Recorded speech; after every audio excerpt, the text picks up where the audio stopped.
Intimidation réussie. Dans sa déroute, ce militaire zaïrois repartira avec un dernier butin. D'autres, plus sages, ont déjà quitté leur uniforme et ceux qui ont gardé leurs armes font savoir qu'ils sont prêts à changer de camp. Sans quasiment aucune résistance, Kinshasa est tombé hier aux mains des hommes de Kabila. Il y a pourtant eu des morts, des militaires et des civils. Ultime combat ou règlement de compte, impossible de donner le nombre exact de victimes.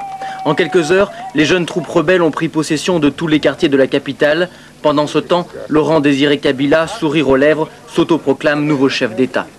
Monsieur Laurent Désiré Kabila assume à partir de ce jour les fonctions du chef de l'État de la République démocratique du Congo.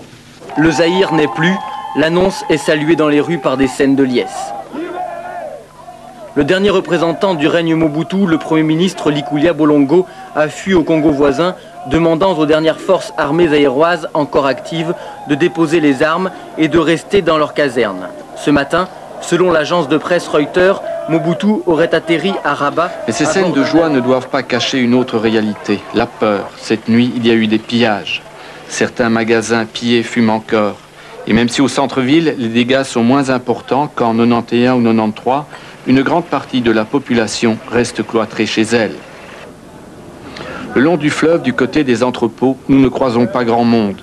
Ici, il y a eu des pillages, tout comme au centre de loisirs, qui lui a été complètement saccagé. On nous avait donné 2 militaires, bon, avec la débandade qu'il y a eu, ils ont désarmé les militaires, ils ont commencé à arracher tout ce qu'ils avaient arraché, prendre tout ce qu'il y avait à prendre. Sur le fleuve, quelques hommes de l'Alliance patrouillent. Leur bateau accoste, la gérante du club nautique explique la situation. Elle s'embarque pour qu'on l'aide à retrouver ses biens.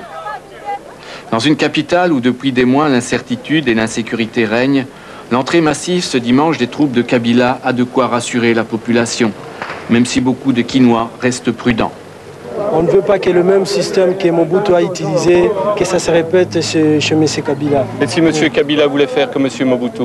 Non, mais j'espère qu'il connaît déjà l'attente de la population. Vous êtes content d'être là? You speak English? Not.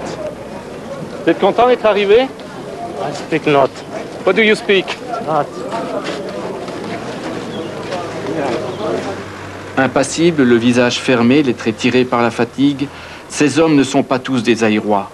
Alors armés de libération ou armés d'occupation, quoi qu'il en soit, ces hommes ont fait tomber la dictature du système Mobutu et ils sont heureux d'être à Kinshasa. Moi je suis né à Kinshasa, mais nous étions chassés à Kinshasa et voilà que j'arrive dans ma vie natale. Vous allez rester ici? Oui, je ne sais pas, ça dépendra de l'ordre qu'on va me donner, mais je dois servir mon pays. Un pays qui est redevenu le Congo et qui fait aujourd'hui le pari d'être demain plus démocratique.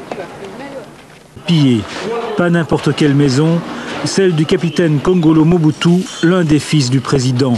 De l'ancien président, doit-on dire maintenant.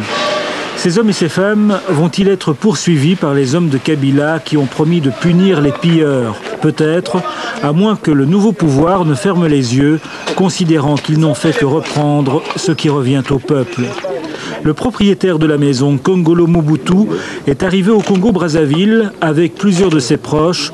Kongolo, que l'on voit ici avec un GSM, avait laissé tomber l'uniforme militaire au profit d'un t-shirt plus discret. C'est à bord d'embarcations privées que les dignitaires du régime Mobutu ont traversé le fleuve Zaïre, sans oublier leur limousine, difficile de passer inaperçu. C'était vraiment plein de monde.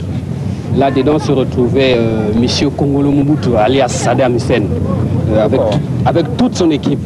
Le fils de Mobutu, enfin, ce que je peux dire, c'est mon ennemi. Si j'allais l'attraper, même si j'avais le temps de l'attraper ici, je ne sais pas, mais on verra plus tard. Une centaine de membres de la famille Mobutu sont maintenant à Brazzaville. Ils auraient voulu se rendre au Gabon, mais les autorités de ce pays s'y seraient opposées. Que vont-ils devenir? Au Congo-Brazzaville, on n'a pas envie en tout cas qu'ils prolongent trop longtemps leur séjour.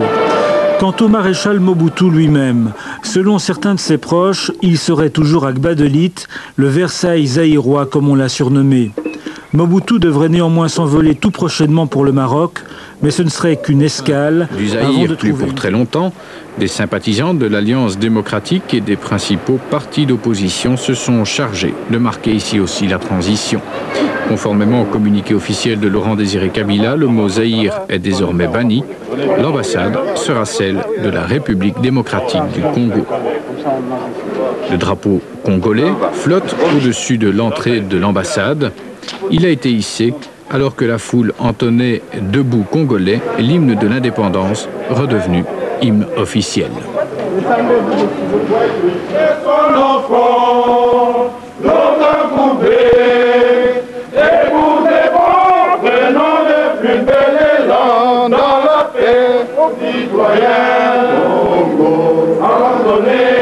Il faudra se faire à ces changements, et même pour les plus enthousiastes, ce n'est pas évident.